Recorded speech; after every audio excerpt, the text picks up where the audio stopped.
ഒരു കള്ളൻ ജയിലിൽ നിന്ന് പുറത്തു പോകാൻ തയ്യാറായി. ജയിലിൽ നിന്ന് രക്ഷപ്പെടാൻ അയാൾ കുഴിയെടുത്തു.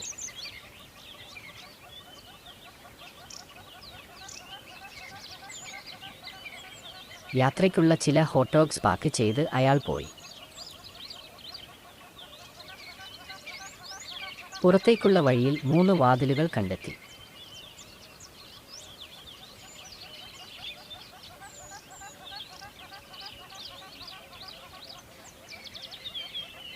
ആദ്യ വാതിലിന് പിന്നിൽ വളരെ കർശനമായ ഒരു ഇൻസ്പെക്ടർ ഉണ്ട്.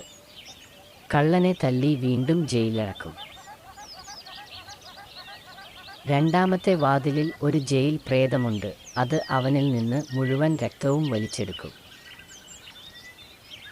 മൂന്നാമത്തെ വാതിലിന് മുന്നിൽ വിശന്നു വലഞ്ഞ ഒരു നായയും ഉണ്ട്.